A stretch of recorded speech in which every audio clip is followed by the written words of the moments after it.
papel de la profecía y el espíritu de profecía en la Biblia. Y pues me tocó una parte que a mí me gusta y me interesa mucho, que es el uso del don profético en el Nuevo Testamento. Y les voy a invitar a donde estén y de acuerdo a sus posibilidades concentrarnos para orar y pedir la bendición de Dios al iniciar este importante tema. Querido Señor, en este momento pedimos que todos los afanes que nos acarrean todos los días y nos atacan puedan ser calmados con tu presencia, que al estudiar en tu palabra este tema tan importante podamos ser fortalecidos y podamos ser, Señor, bendecidos. Que tú puedas hablarnos con poder en el nombre de Jesús. Amén. Vamos a ver entonces el detalle de las profecías, qué rol juegan las profecías y el don profético en el Nuevo Testamento. Yo quiero resumirles esto en 3 puntos que yo sé que va a ser bien importante. No voy a fundamentarme en un solo texto del Nuevo Testamento porque voy a ir paso a paso en algunos detalles. Primero voy a hacer alguna revisión general del don profético en el Nuevo Testamento. Luego entonces vamos a ver las 3 formas como el don profético se expresa, se articula en la teología del Nuevo Testamento y en los escritos del Nuevo Testamento. La palabra profeta o profecía es una palabra muy especial y muy usada en el Nuevo Testamento. Curiosamente, aparece 160 veces en el Nuevo Testamento la palabra en la connotación directa, hablando de profeta o de profecía. La mayoría de las veces se refiere a profetas. Otro dato curioso de esto es que de esas 160 veces, 93 veces aparecen en los evangelios. En 4 libros, Mateo, Marcos, Lucas y Juan, aparecen 93 de las 160 veces la palabra profeta en dichos libros. Y hay otro evangelio que usualmente nosotros no lo tratamos como un evangelio puramente, lo tratamos más como un libro histórico, pero realmente Hechos de los Apóstoles tiene el mismo formato, el mismo baño literario y la misma estructura que tienen los evangelios. Y es la continuidad del evangelio de Lucas. Lo que pasa es que cuando llega la palabra evangelio en nuestra mente, nosotros inmediatamente lo relacionamos a Jesús, al ministerio, la vida de Jesús. Hechos de los Apóstoles es la continuidad de cuando Jesús asciende al cielo y los discípulos quedan a cargo de la misión aquí en la tierra, cómo comenzó ese desarrollo misionero. Así que en Hechos de los Apóstoles aparece unas 34 veces. En total, entre Hechos y los Evangelios, de las 160 veces, ellos acaparan 127 apariciones de la palabra profeta o profecía. Eso le llama la atención a cualquier persona que estudie con seriedad los Evangelios, el Nuevo Testamento, porque en la mayor cantidad de veces que esa palabra ocurre más o menos en el mismo sentido, en el mismo contexto literario que es narrativo, contando la historia de Jesús o los apóstoles, y eso nos da la connotación número 1 que juega el rol de la profecía en el Nuevo Testamento, que es la relación que tiene el Nuevo Testamento, el nacimiento del Nuevo Testamento y sus escritos con el cumplimiento de las profecías del Antiguo Testamento. Es imposible desligar esto. Históricamente se nos ha insinuado, se nos ha enseñado que el Nuevo Testamento es como una nueva dispensación, un nuevo periodo que se desliga totalmente del Antiguo Testamento, donde hay una nueva ley, donde hay un nuevo concepto, un nuevo pueblo de Dios, que ya no es Israel, que ahora es la iglesia. Eso es lo que usualmente se ha estudiado y se ha visto. Pero este punto de relación que hay entre las profecías del Antiguo Testamento y la producción del Nuevo Testamento es muy importante y prueba que no hay un desvío, que no hay una ruptura en la continuidad de la teología de la Biblia. Hay unidad. ¿Por qué? Lo que el Antiguo Testamento profetizó, el Nuevo Testamento lo testifica que se está cumpliendo. Lo que el Antiguo Testamento ve hacia el futuro, el Nuevo Testamento lo mira como algo que está ocurriendo en este mismo momento. Entonces, eso es sumamente importante que nosotros podamos verlo, porque esa es la primera connotación. Desde que tú hablas de don profético en el Nuevo Testamento, tienes que pensar en el Antiguo Testamento, en el cumplimiento. Gálatas 4, del 4 al 5. El apóstol Pablo presenta allí una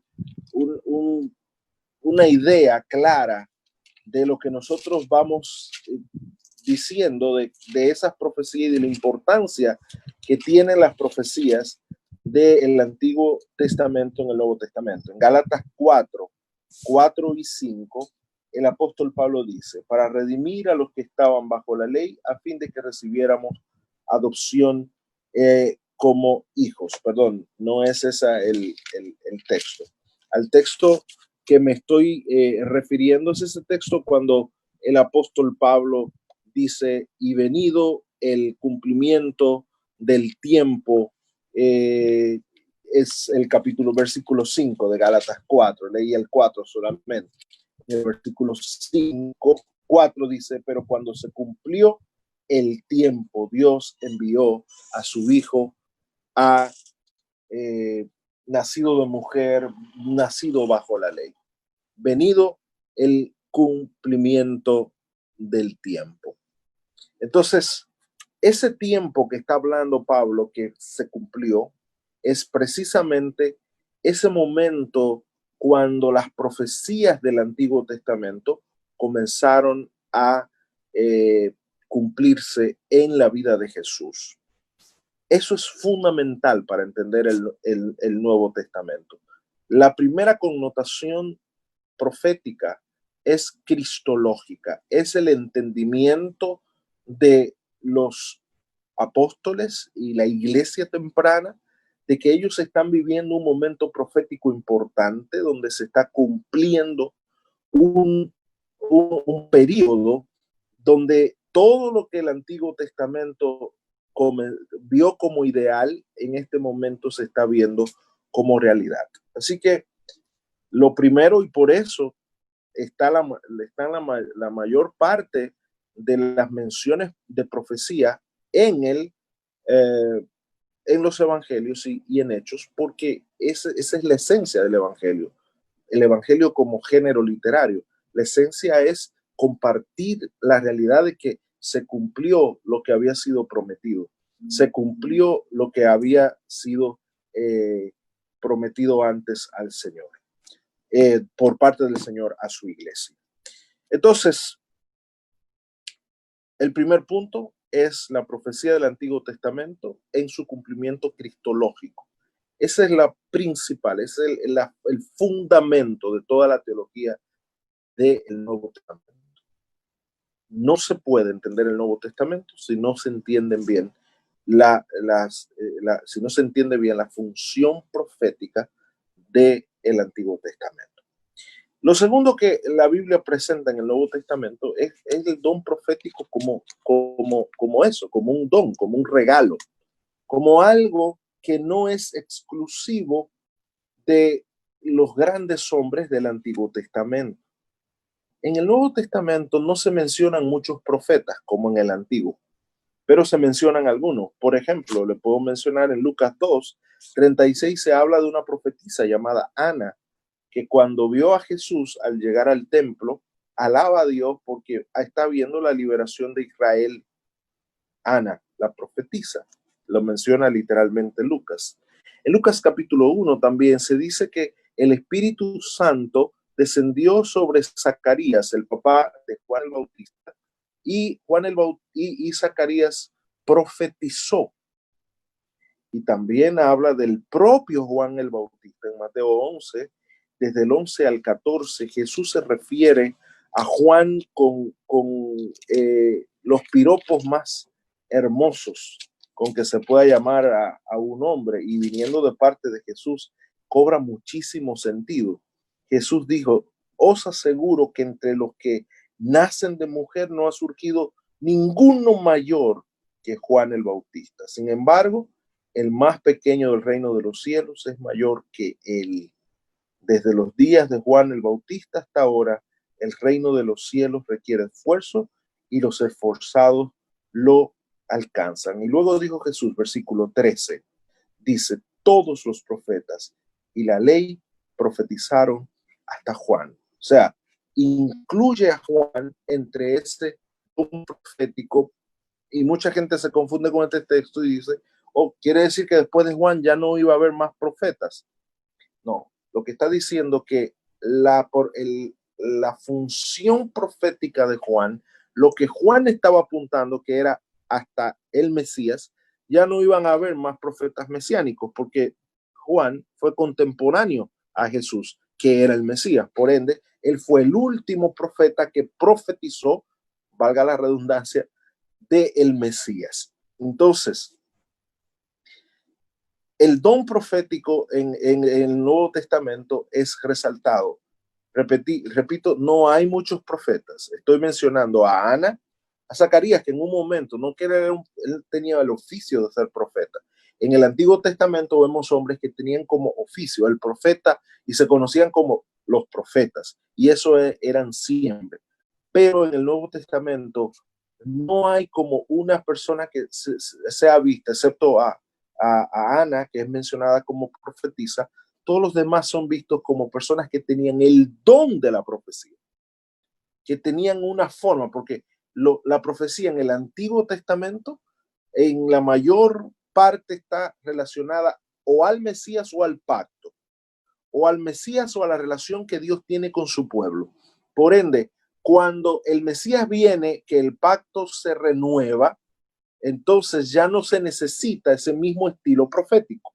Y ahora en este nuevo pacto, en este nuevo formato de relación de Dios con su pueblo, porque Jesús asciende al reino de los cielos, el Espíritu Santo derramado sobre la iglesia, las profecías son vistas entonces como un don, como no como un oficio, sino como una habilidad espiritual que por la presencia de Dios a través del Espíritu Santo los hombres pueden desarrollar.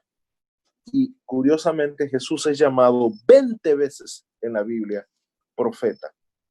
20 veces el mismo Jesús también fue llamado profeta. En Hechos de los Apóstoles se mencionan varios profetas también, se mencionan 8. Hay uno en Hechos 21 que se llama Agabo, y también en la iglesia de Antioquía se menciona una serie de profetas, entre los cuales estaba Bernabé, muy conocido, el compañero de Pablo en el primer viaje misionero, Saulo, refiriéndose a Pablo, y Silas, que fue el acompañante de Pablo en el segundo y tercer viaje misionero. Entonces, también se menciona un Simón, que era falso profeta, Lucio, entre otros, que tenían el don de la profecía. Entonces, la primera función profética del don profético en el Nuevo Testamento está relacionada al cumplimiento cristológico, al cumplimiento de las profecías del Antiguo Testamento que le dan sentido al mensaje del Nuevo Testamento. Lo que se prometió ahora es real. El Mesías prometido ahora es el Mesías realizado, es el Mesías que está con nosotros, y Jesús mismo lo expresaba así diciendo: el reino de los cielos se ha acercado. Y número 2, es visto como un don. Ahora en el Nuevo Testamento no es que alguien le dice, ese es profeta, exceptuando a Ana la profetisa, todos los demás son relacionados a que tienen la habilidad, el don de hacer profecía. Y Pablo entonces acentúa eso. Curiosamente, el don de la profecía es uno de los dones que Pablo repite. Pablo hizo 3 menciones de listas de dones en la iglesia cristiana. 3 menciones. Una está en Romanos 12, otra está en Primera de Corintios 12 también, y también en Efesios capítulo 4, él menciona dones. Por ende, lo que está haciendo el apóstol aquí es básicamente mencionando cuáles son las habilidades especiales con que el Espíritu Santo ha equipado la iglesia para el cumplimiento de la misión. Una que él menciona en los tres, no son muchos lo que él repite necesariamente, pero una que menciona en las tres partes, en Romanos 12:6, en 1 Corintios 12:10 y también en el 1 Corintios 12:28 y en Efesios 4:11, es el don de la profecía. Fíjese, ahora no es solo que alguien es conocido por ser el profeta, sino alguien que tiene el don de profetizar, de profetizar. Y en el Nuevo Testamento eso toma una connotación mucho más amplia, más compleja, porque en el Antiguo Testamento el profeta recibía una visión de Dios y hablaba a los demás lo que Dios decía. En el Nuevo Testamento es alguien que no solo se comunica a través de la visión o una revelación especial, sino que por su sabiduría, por su relación con Dios, es alguien que lo que produce, lo que sale de él es palabra de Dios, que también es conocido como profecía. Dos cosas hemos visto hasta aquí. La número uno, el don en el Nuevo Testamento. Primero, el don de la profecía es relacionada al cumplimiento cristológico de las profecías del Antiguo Testamento. Y número dos, es visto como un don. La tercera forma como la profecía es vista en el Antiguo Testamento no es como un don necesariamente, sino como una característica que tiene el remanente de Dios. Y eso lo dice claramente el libro de Apocalipsis en el capítulo 12, versículo 17. Allí dice, habla de dos características especiales que tiene la iglesia del Señor, que tiene el remanente, ese producto de la mujer, ese producto que quedó después de las aflicciones de la mujer y después del desarrollo histórico del cristianismo, que surge un remanente fiel. Tiene dos características. El versículo 17 dice, entonces el dragón se airó contra la mujer y fue a combatir al resto de sus hijos, al remanente, los que guardan los mandamientos de Dios y tienen el testimonio de Jesús. Y usted dirá, ¿y tiene que ver esto con las profecías? La misma pregunta me estuve yo haciendo hoy también todo el día para poder explicarle de una manera más clara.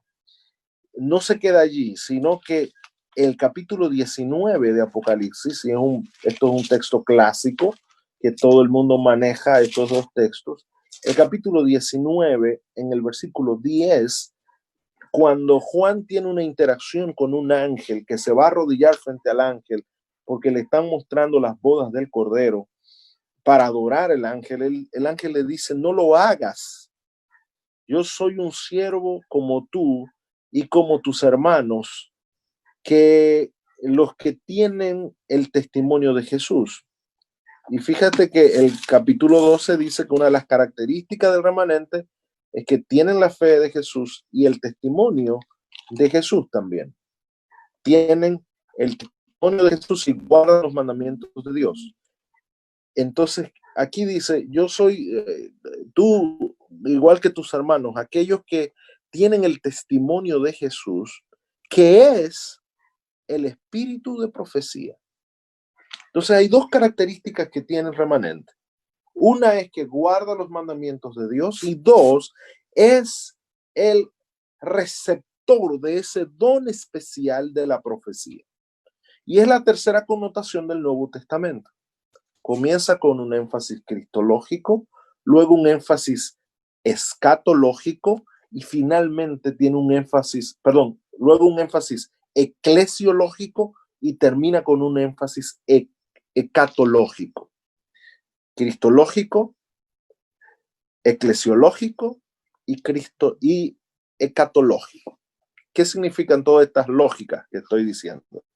El primero está centrado en el cumplimiento de las profecías en Jesús, el segundo en el desarrollo de la misión de la iglesia y el tercero en las características de la iglesia en el tiempo final de la historia.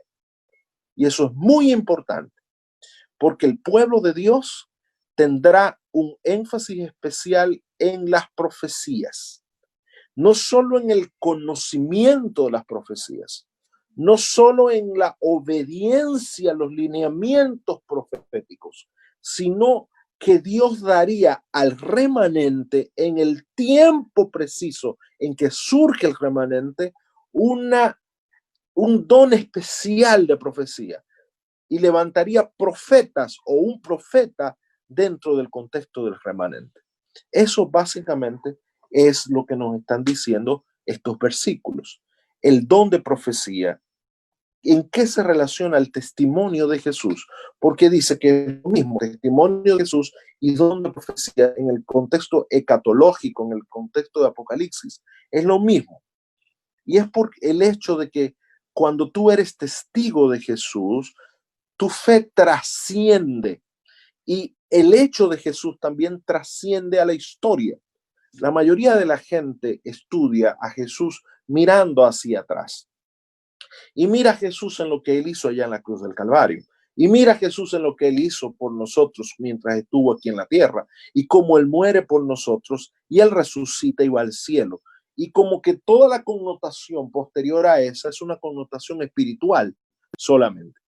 Pero cuando tú eres un verdadero testigo de Jesús, como parte del remanente de Dios, cuando tú tienes el testimonio de Jesús, tienes la necesidad del espíritu de profecía porque la obra de Cristo trasciende en la historia y nosotros vemos un Jesús que no tiene una connotación espiritual hacia nosotros hoy solamente, sino también histórica, porque Jesús en este mismo momento está intercediendo por ti y por mí en el santuario celestial.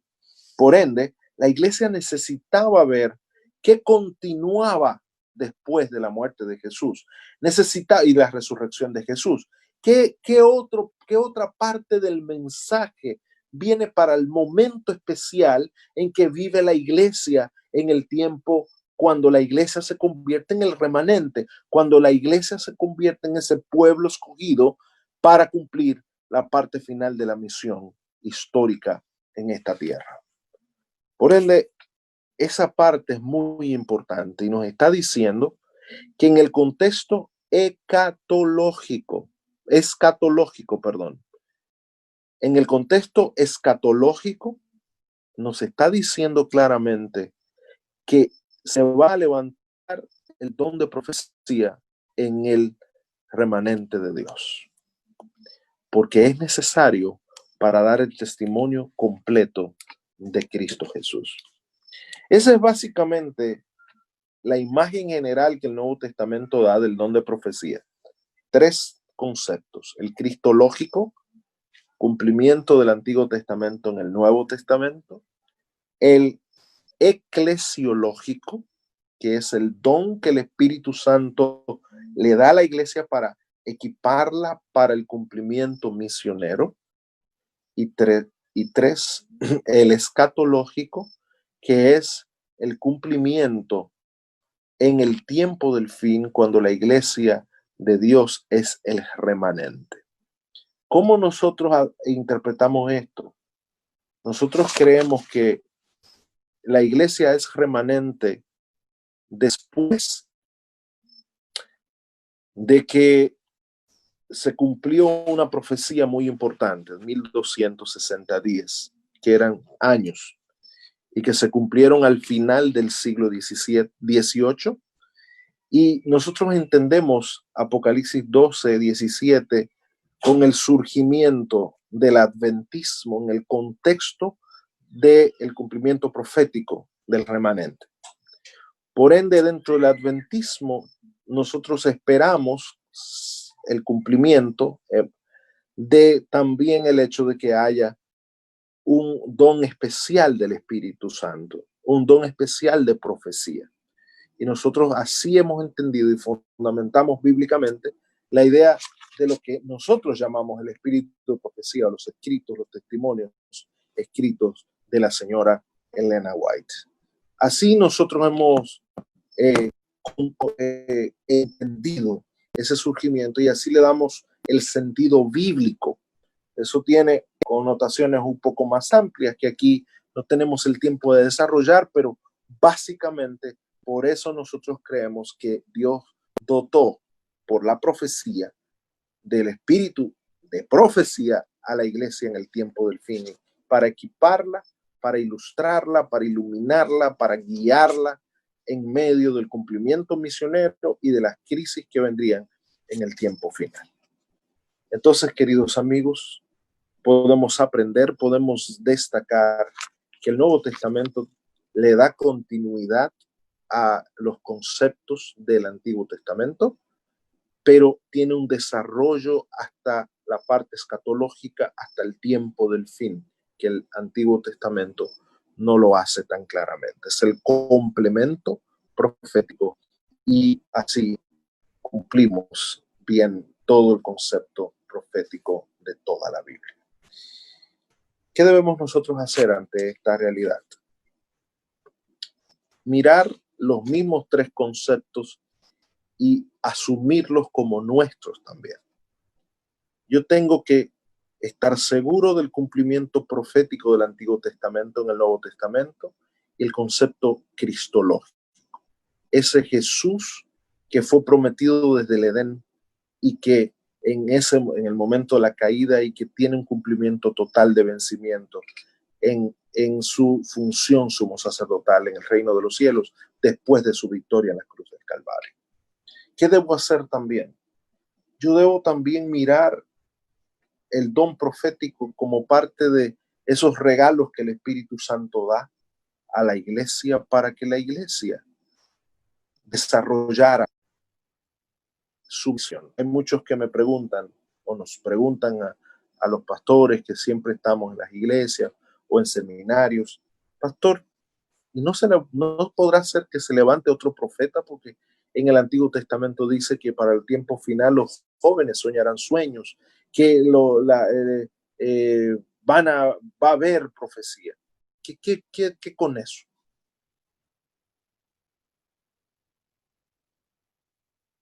Ustedes. El don profético tiene siempre un objetivo claro. Cuando se le dio a la iglesia temprana, se le dio para el cumplimiento de su misión. Cuando se le da al remanente, se le da también para equipar al remanente al cumplimiento de su misión, que es parecido el contexto, pero no igual al de la iglesia temprana. Por ende, no necesariamente tiene que ser igual. El don profético, sin embargo, no debe ser entendido de una forma estrecha. Tiene que ser entendido cuando Dios le habla a su pueblo, cuando Dios le habla a sus hijos, cuando Dios le muestra a sus hijos el camino que deben seguir, cuando Dios te guía para tomar las decisiones correctas. Eso también puede estar relacionado al don profético. Pero literal y oficialmente como don profético, nosotros hemos aceptado a los testimonios de Elena White como ese cumplimiento proyectado en el Apocalipsis capítulo 12. Les invito a aprovechar ese don, a leer esos libros que no sustituyen a la Biblia, sino que nos fortalecen nuestros conocimientos de la Biblia y de Jesús, y sobre todo nos ayudan a entender nuestra misión como cuerpo de Cristo en este periodo específico de la historia. Les invito a asumir con humildad lo que el Espíritu Santo le da a la iglesia y a asumir con humildad también y con victoria el cumplimiento profético que tenemos en Cristo Jesús. Que Dios le bendiga en este momento y Dios nos llene de rica y abundante paz.